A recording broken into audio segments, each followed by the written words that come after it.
옆 사람 보시면서 우리 귀 인사하겠습니다. 당신은 은혜 덩어리십니다. 네, 추석 명절 연휴 가운데서도 이렇게 거룩한 주일 주님 앞으로 좀 잘 나오셨습니다. 오늘은 더 큰 은혜 받으시는 귀한 시간 되었으면 좋겠습니다.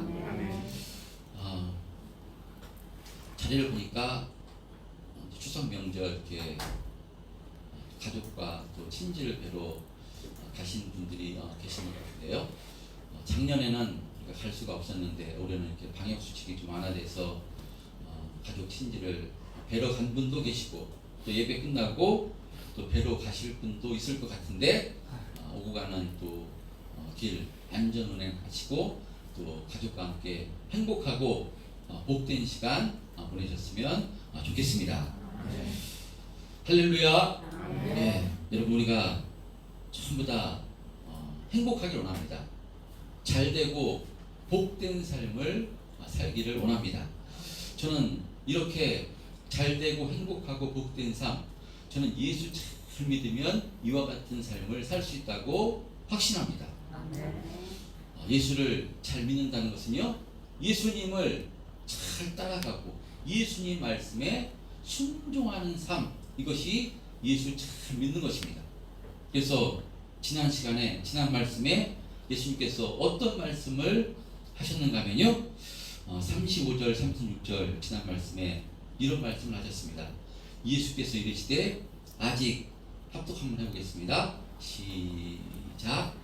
예수께서 이르시되 아직 잠시 동안 빛이 너희 중에 있으니 빛이 있을 동안에 다니며 어둠에 붙잡히지 않게 하라. 어둠에 다니는 자는 그 가는 곳을 알지 못하느니라. 너희에게 아직 빛이 있을 동안에 빛을 믿으라. 그리하면 빛의 아들이 되리라. 예수님께서 빛이 있을 동안에 어둠에 다니지 말고, 어둠에 다녀서 그 허무한 인생을 살지 말고 빛이 있을 동안에 빛을 믿으라. 그리하면 빛의 아들이 되리라 라고 말씀하십니다. 빛이 있을 동안에 무슨 의미겠습니까? 말씀드렸듯이 육체가 있을 동안에, 생명이 있을 동안에 어둠에 붙잡혀 다니지 말고 예수 잘 믿으라는 것입니다. 예수 잘 믿으라는 것은 예수님 말씀에 순종하고 예수님 말씀을, 예수님을 의지하며 살아가는 것인데, 이와 같은 삶을 살아갈 때 정말 복된 삶을 살 수가 있는 것입니다. 할렐루야. 빛이 있을 동안에 예수님께서 말씀하시는데요, 빛은 곧 사라지게 되어 있습니다. 우리 육체는 곧 사라집니다. 어느 누구도 부인할 수 없는 진리입니다. 그래서 지난주에 우리 한국교회 기독교사에서 정말 엄청난 능력을 일으켰던, 큰 부흥의 역사를 일으켰던 조용기 목사님이 소천하셨습니다. 아무리 큰 엄청난 능력을 행하시고 귀신을 내쫓으시고 엄청난 능력을 행하신다 할지라도 육체를 가지고 있는 인간이기 때문에 육체는 떠나가게 되어 있는 것입니다.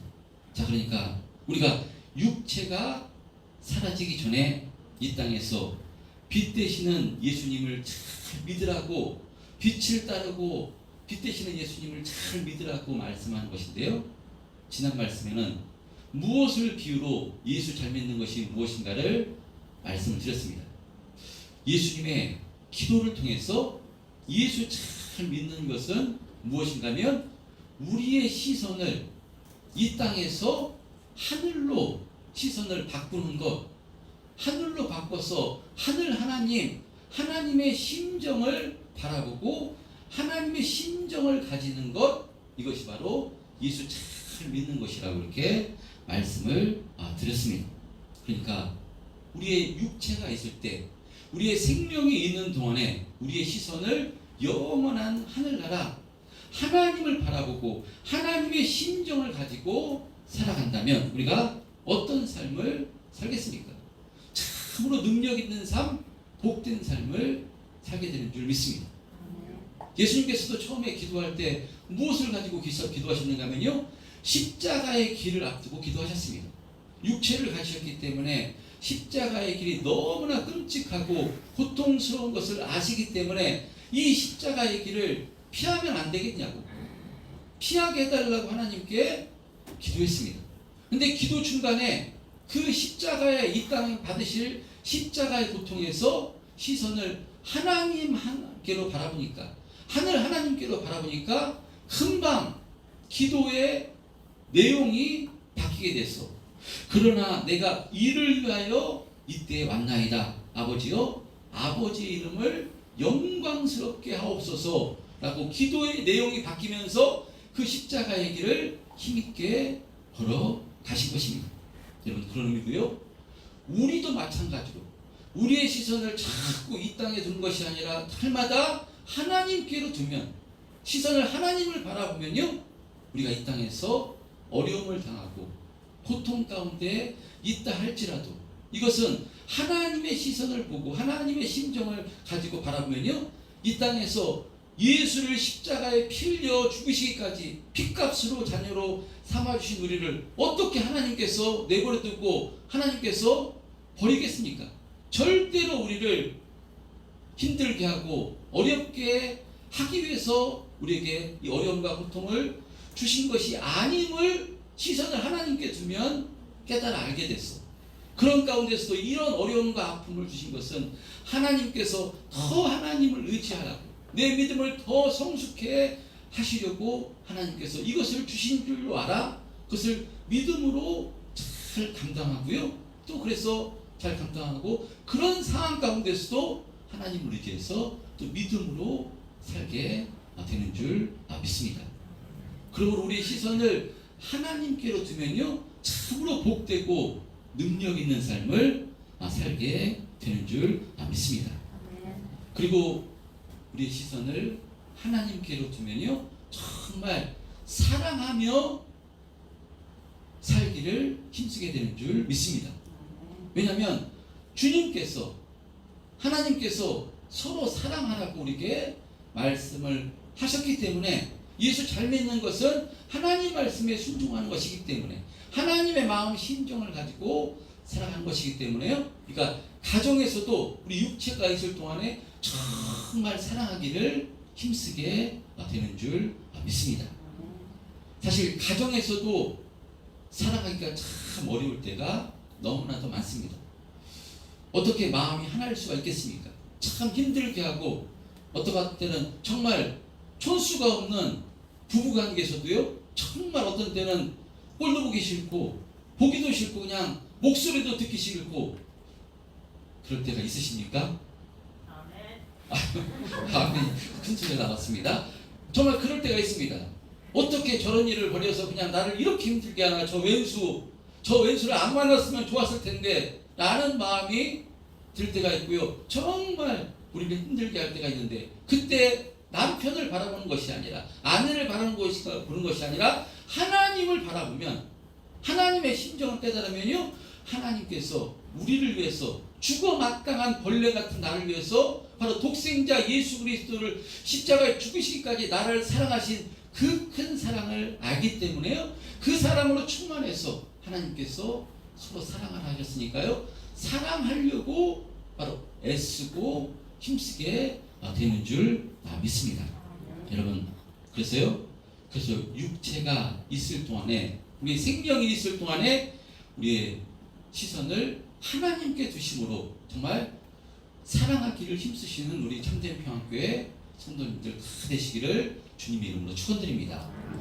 먼저는 부모님을 뜨겁게 사랑하시고 섬기시길 바랍니다. 빛이 있을 동안에 육체가 있을 동안에 라고 말씀합니다.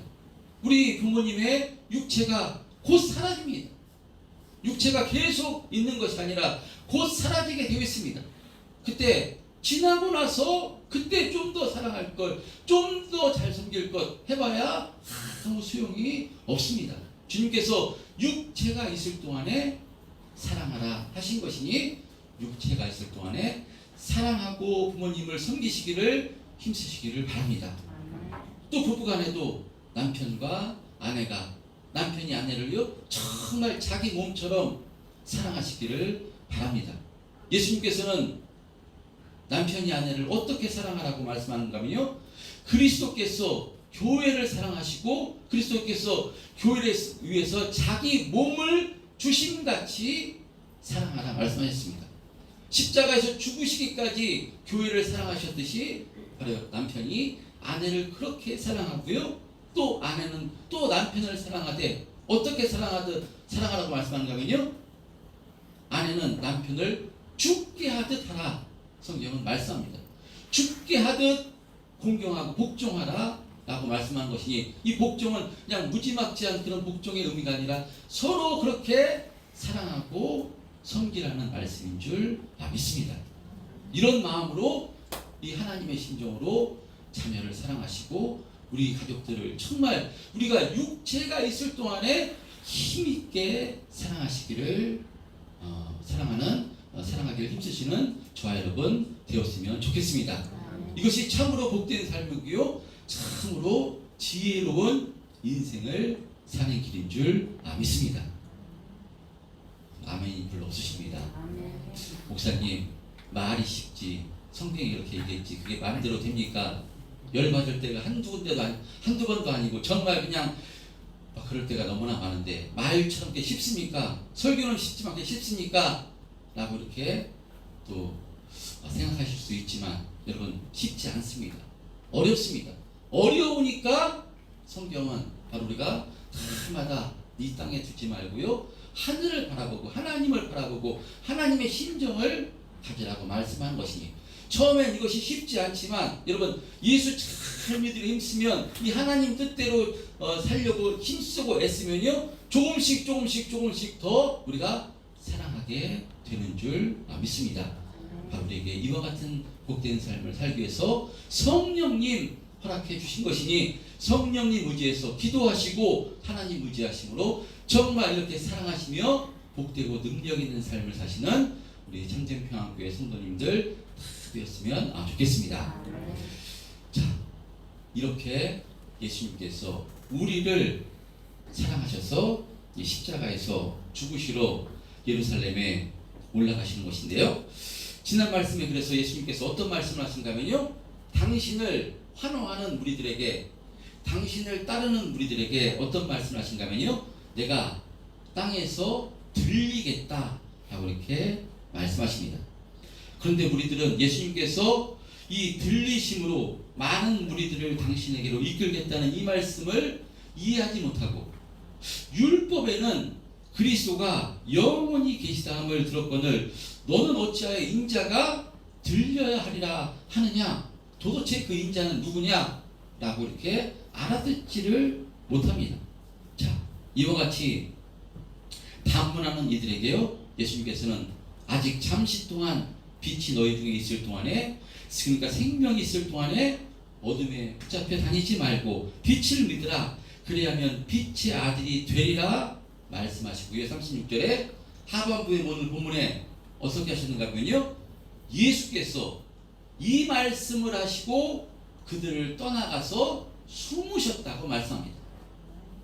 지금 예수님께서 6월절 어린 양으로 십자가에서 대속의 피를 흘려주시고자 6월절 어린 양 그 어린 나귀 새끼를 타고 예루살렘에 입성하셨는데 근데 예수님께서 이 복음의 말씀을 하시고 어찌된 영문인지 환호하는 무리들을 떠나서 숨어버리신 것입니다.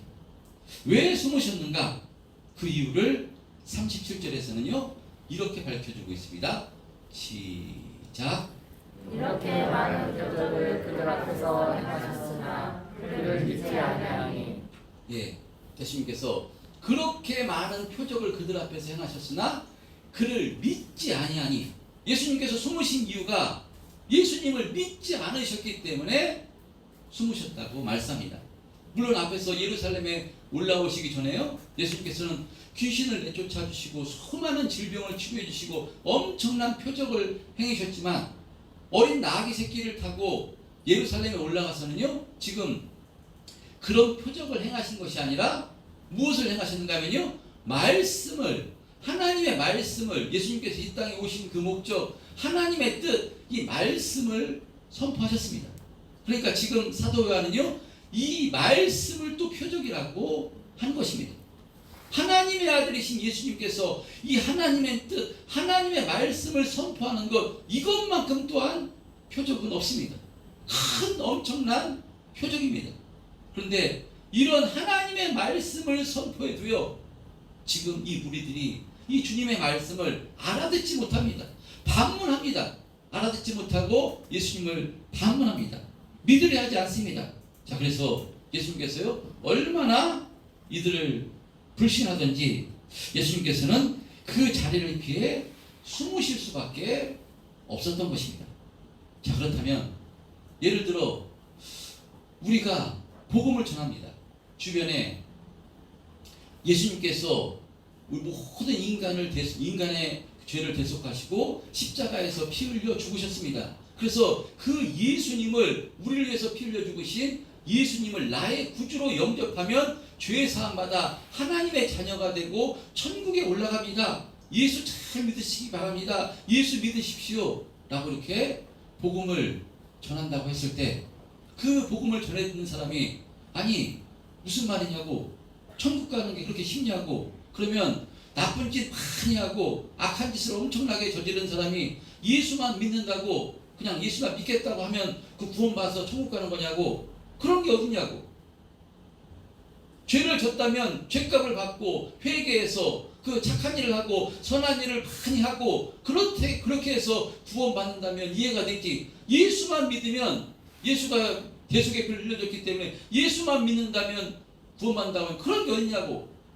나는 그런 예수 믿을 수 없다, 그렇게 도무지 말도 안 되는 얘기라고 반문하고 밀쳐낼 때 어떻게 되겠습니까? 계속해서 복음을 전해도 밀쳐내고 말도 안 된다고 그런 얘기 하지도 말라고 한다면요, 아, 내가 복음을 전했는데 받아들이지 않는구나, 어쩔 수 없구나, 그냥 이 사람은 심판받을 수밖에 없겠구나 해서 마음속으로 포기할 수가 있습니다. 자, 지금 예수님께서 숨으셨다는 것은요, 그런 의미일 수 있습니다. 복음을 전했는데 받아들이지 않고, 무슨 얘기냐, 받아들이지 않고, 그래서 예수님께서 숨으신 것입니다. 그럼 우리 생각에는 예수님께서 포기해 버리시는 것이구나, 이들을 상종도 안 해버리시는 게구나 라고 생각될 수 있는데요, 바로 이런 상황 가운데 오늘 사도 요한은, 오늘 본문의 말씀이 겉으로 보면 참 쉽지 않은 말씀입니다. 이때 이 사도 요한은요, 누구를 생각해낸 것인가 하면 이사야 선지자를 생각해낸 것입니다. 38절에 보면 시작. 이는 선지자 이사야의 말씀을 이루려 하심이라. 이르되 주여 우리에게서 들은 바를 누가 믿었으며 주의 팔이 누구에게 나타났나이까 하였더라. 예, 예수님 당시보다 700년 전에 이사야 선지자는요, 도무지 하나님의 말씀을 믿으려고도 하지 않고 또 도무지 들으려고도 하지 않았던 이스라엘 백성들 향해서 탄식을 했는데, 39절 40절 시작.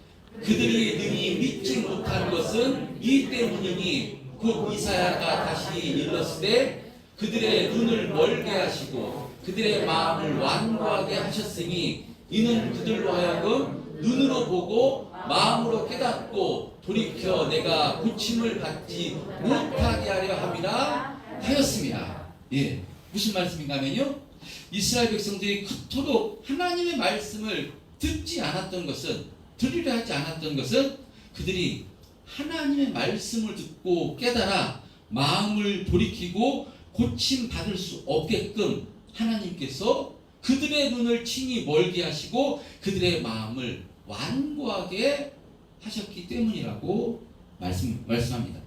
자, 그러면 하나님께서 그들의 눈을 멀게 하시고 그들의 마음을 완고하게 하셨다면 그것으로 끝 아니겠습니까? 하나님께서 그렇게 하셨는데 누가 어떻게 해볼 수 있겠습니까? 하나님께서 저 사람이 하나님 말씀을 듣지 않는 것은, 들으려 하지 않는 것은, 복음을 받아들이지 않는 것은 하나님께서 저 사람의 눈을 멀게 하시고 마음을 완고하게 하셨기 때문이다. 하나님이 그렇게 하셨다면 인간이 할 수 있는 것이 아무것도 없는 것입니다. 그러나 이사야 선지자는요, 하나님께서 그렇게 하셨다는 그 말씀을 듣고, 여러분, 이사야 선지자는 그렇게 생각하지 않은 것입니다. 전능하신 하나님께서 이스라엘 백성들에게 이스라엘 백성들의 눈을 멀게 하시고 마음을 완고하게 하신 것은, 그 뜻은 하나님의 속마음은 무엇일까? 그것을 이사야 선지자는 깨달아 알게 된 것입니다.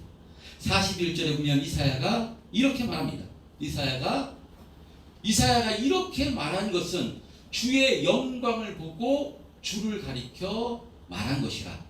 이사야 선지자가 주의 영광을 봅니다. 말씀을 통해서 주의 영광을 보는데요, 주의 영광을 본다는 것은 하나님의 속마음, 하나님의 뜻을 깨달아 알게 된 것입니다. 하나님께서 이스라엘 백성들의 눈을 멀게 하시고 마음을 완고하게 하신 것은 그들을 버려버리시고 그들을 외면하신 의도가 아니라, 이사야 자신에게 저 마음을 완고하게 하고 눈을 멀게 한 그것을 너한테 붙여주신 것은, 너 이사야를 통해서 그들에게 복음을 전해서 끝까지 복음을 전해서 바로 이 하나님의 말씀을 듣게 하시려고 너를 세워준 이유가 바로 이것이라고 이사야 선지자는 깨달아 알았던 것입니다. 여러분, 그래서 이사야는요, 패역한 이스라엘 백성들 향해서 입을 닫아버리는 것이 아니라, 외면해버리고 숨어버리는 것이 아니라, 바로 도리어 더 힘있게 자신의 입을 열어서 진리의 말씀, 생명의 말씀을 전하기 시작했고, 그래서요, 성경 중에서 가장 긴 66장에 기록된 이사야 선지자를 그가 기록한 것입니다. 도리어 이사야가 그들을 생명의 길로 인도하는 길잡이가 되도록 하나님께서 이사야 자신에게 말씀하셨음을 그는 깨닫고, 이것이 하나님의 참뜻이요 본심임을 알아 그는 성경 중에서 가장 바로 긴 이사야서를 기록한 것입니다. 여러분, 자신의 말을 들어주지 않고 자신을 반대하고 자신에게 악하게 대하는 것, 이런 삶을 외면해버리고 포기하는 것은 쉬운 일입니다. 누구나 할 수 있는 것입니다. 그러나 포기하는 것이 하나님의 뜻이 아님을 이사야 선지자는 깨달아 알게 되어서요, 이 패역한 이스라엘 백성들에게 말씀 전하기를 멈추지 않았던 것입니다. 그래서 이사야 선지자는 자신의 삶을 또 이렇게 고백하는데요, 이사야 50장 4절에 보면요, 이사야 50장 4절 한번 합독해 보겠습니다.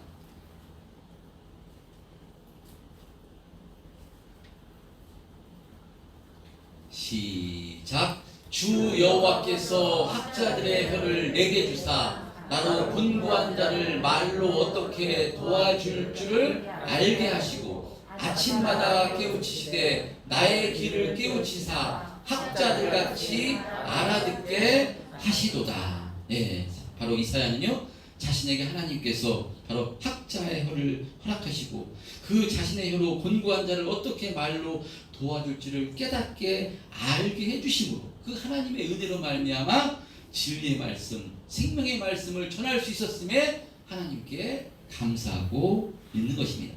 자, 바로 오늘 이 본문, 예수님께서 말씀을 전하고 숨어버리십니다.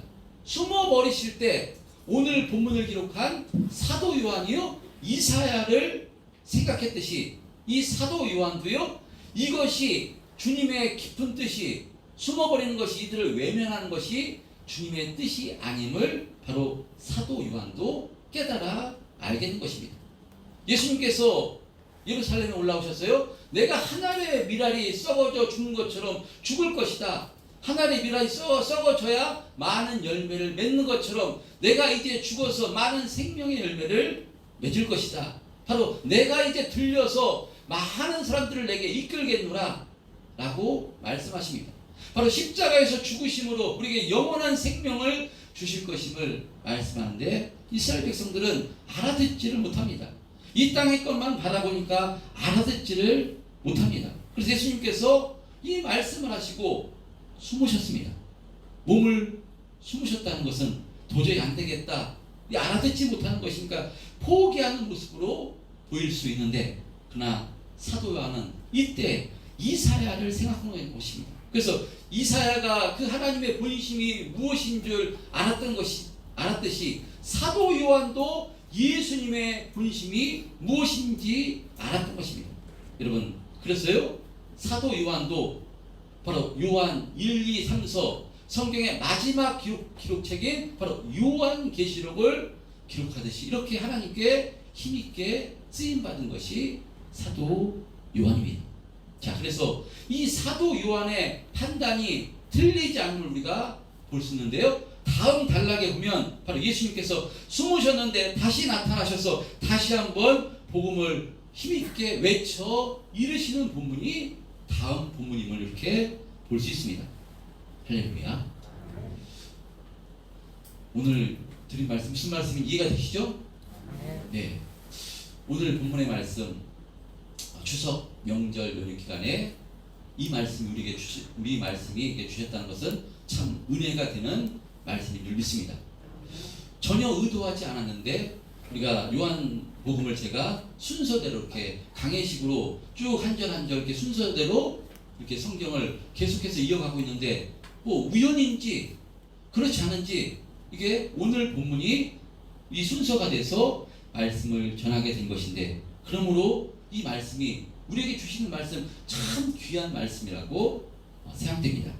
여러분, 우리가 추석 명절을 맞아 가족과 친척들을 이렇게 만나게 되는데 우리가 우리 가족을 위해서 얼마나 우리가 또 전도하기 위해서 애를 쓰는지 모릅니다. 정말 그 사람이 예수 그리스도의 십자가 복음을 성령으로 확실히 깨달은 사람은요, 정말 구원이, 생명이, 영생이, 모든 은혜와 축복이 예수 그리스도 안에 있는 줄 확신하기 때문에, 모든 최고의 복이 예수 그리스도 안에 있는 줄 확신하기 때문에요, 가장 먼저 자신의 부모님과 자신의 가족들에게, 자신의 형제들에게 이 복음을 전해주기 위해서 애를 씁니다. 정말 기도하고 전하기 위해서 애를 씁니다. 그럴 때 어떻습니까? 그 복음을, 내가 전한 복음을 받아듣고 정말 예수를 잘 믿는 가족을 보면요, 정말 그것처럼 행복하고 기쁠 수가 없습니다. 그런데 이 복음을, 최고의 복음을 우리가 내 사랑하는 가족들에게 전해줬는데 어떻게 되는지 알아들으려 하지도 않고 들으려 하지도 않고 그냥 거꾸로 그만해라, 예수 믿었으니까 뭐 잘된 게 뭐 있냐, 복음을 반대하고 또 받아들이지 않고 복음 전하는 자신을 이렇게 천대하고 손가락질할 때 어떤 생각이 듭니까? 에이, 포기해버릴까? 나는 전했는데 저 정도면 하나님께서 마음을 막아버리시고 귀를 막아버리신 거 아닐까? 하나님께서 택해 주시지 않는 자가 아닐까? 포기해버리고 싶은 생각이 듭니다. 여러분, 근데 오늘 이 말씀이 무슨 말씀이겠습니까? 하나님께서 그 사람이 아직 복음을 받아들이지 않고 귀를 먹게 하신 것은 무슨 의미겠습니까? 나에게, 이사야 선지자에게, 바로 사도 요한에게 나를 통해서 계속해서 복음 전하도록 나를 세워줬음을 이사야 선지자는 안 것입니다. 사도 요한은 안 것입니다. 그런 의미로 우리 사랑하는 가족들이 아직도 이 복음을 전해도, 최고의 복음 예수를 전해도 받아들이지 않는다면, 그 받아들이지 않는 남편이라면, 아내라면, 내 형제라면, 내 부모님이라면, 그때 바로 사도 요한처럼 절대로 거기서 포기하는 것이 아니라, 나를 계속해서 세워주신 것은 지금 맡고 있지만 나를 통해서 내 가족을 바로 구원시키고자 하나님께서 세워줬음을 알아 끝까지 포기하지 않고 복음 전하는 삶을 힘쓰는 것, 바로 이것이 하나님의 뜻이요 하나님이 기뻐하시는 것임을 바로 우리들에게 지금 말씀하고 있는 것입니다. 할렐루야. 지금은 막고 있지만, 귀를 막고 있지만, 가슴을 막고 있지만, 귀를 멀게 하고 있지만, 하나님께서요 우리의 열심을 통해서, 우리의 중심을 통해서, 우리의 기도를 통해서 반드시 하나님께서 은혜를 베풀어 주셔서 그 막힌 귀가 열리고 그 막혔던 바로 가슴이 열어지게 하심으로, 그 성령을 허락해 주심으로 구원받는 역사가 생겨날 때, 그때는요 더 큰 감사, 하나님께 영광 올리는 저와 여러분이 될 줄 믿습니다. 이것을 위해서 하나님께서 더 길수록, 어쩌면 그것이 10년, 20년 더 길수록 그 은혜는 더 큰 줄 믿습니다. 이것을 위해서 우리에게 바로 이 세우셨음을 우리가 알고 끝까지 포기하지 않고 복음을 전할 때 정말 우리 가운데 하나님께 이것이 영광 올리는 것이고요. 우리가 참 기쁨과 감사로 충만하게 되는 줄 믿습니다. 우리의 빛이 있을 동안에, 우리의 육체가 있을 동안에 예수를 더 잘 믿으시고 예수님의 사랑으로 충만하셔서 이 가족들에게 또 이웃들에게 더 나가서 이 예수의 생명을 전해주는 저와 여러분 되었으면 좋겠습니다. 육체가 있을 동안에 여러분 더 많이 사랑하시고 더 많이 섬기시고 더 부모님을 섬기시고 사랑하시고 더 남편과 아내를 사랑하시고 자녀들을 사랑하시고 그래서 이 사랑으로 충만케 되는 우리 참된 평안교회 성도님들 다 되시기를 주님의 이름으로 축원드립니다.